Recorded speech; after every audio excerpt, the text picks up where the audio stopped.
సాధారణంగా రాజకీయాల్లో ఒక పదవి దక్కాలంటే పార్టీ అధిష్టానం చుట్టూ వేల ప్రదక్షిణలు చేయాలి. ఊపిరి బిగబట్టుకుని వెయిట్ చేయాలి.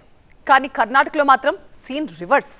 అక్కడ మంత్రి పదవులంటే అంగట్లో దొరికే పిప్పర్మెంట్లా మారిపోయాయి.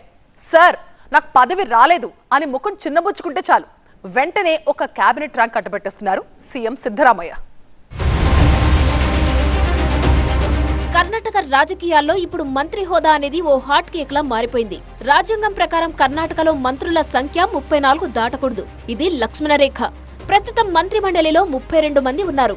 కానీ సిద్ధరామయ్య ప్రభుత్వం 117 మందికి అదనంగా మంత్రి హోదా కల్పించింది.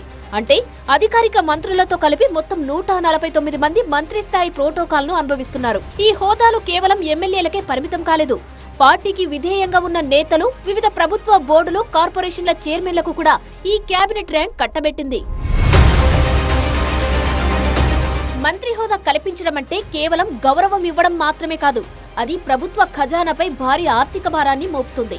ఒక్కో మంత్రి హోదా పొందిన వ్యక్తికి నెలకు 50,000 జీతం, 80,000 ఇంటి అద్దె, దాదాపు ₹1,00,000 విలువైన పెట్రోల్ అలవెన్స్ తో పాటు సిబ్బంది, ఆఫీస్ నిర్వహణ ఖర్చులు ప్రభుత్వమే భరించాలి. 149 మందికి ఈ స్థాయిలో సిబ్బందిని సమకూర్చడం అంటే సుమారు 600 నుంచి 700 మంది ప్రభుత్వ ఉద్యోగులను కేవలం వీరికే కేటాయించాల్సి ఉంటుంది. అంతేకాదు వారి కుటుంబ సభ్యుల వైద్య ఖర్చులన్నీ ప్రభుత్వమే భరించాలి. ఇవన్నీ కలిపితే రాష్ట్ర ఖజానాపై పడే భారం 100 కోట్లలో ఉంటుంది.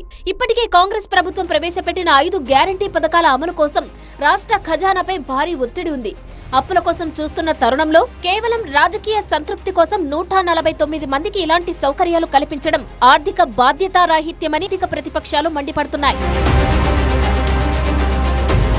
ఈ నియామకాల వెనుక ఉన్న అసలు మాస్టర్ ప్లాన్ పొలిటికల్ సర్వైవల్. పార్టీలో పదవులు దక్కని ఎమ్మెల్యేలు, సీనియర్ నేతలు తిరుగుబాటు చేయకుండా ఉండేందుకు వారికి ఈ కేబినెట్ ర్యాంక్ ని ఎరవేశారు. ప్రతిపక్షాలు ఈ అంశాన్ని ఆయుధంగా చేసుకుని ప్రభుత్వంపై దాడి చేస్తున్నాయి.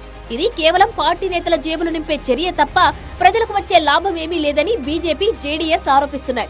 రాష్ట్రం ఒకవైపు అప్పుల ఊబిలోకి వెళ్తుంటే మరోవైపు ఇలా పదవుల పంపిణీ చేయడమేంటని నిలదీస్తున్నాయి. మొత్తానికి సిద్ధరామయ్య ప్రభుత్వం చేపట్టిన ఈ పదవుల పండగ ఇప్పుడు సర్కార్ మెడకు చుట్టుకున్న పొలిటికల్ ఉచ్చులా మారింది. మరి సిద్ధరామయ్య నిర్ణయం పాలనలో వేగాన్ని పెంచుతుందా లేక ప్రభుత్వాన్ని కోర్టు మెట్లు ఎక్కిస్తుందా అన్నది చూడాలి.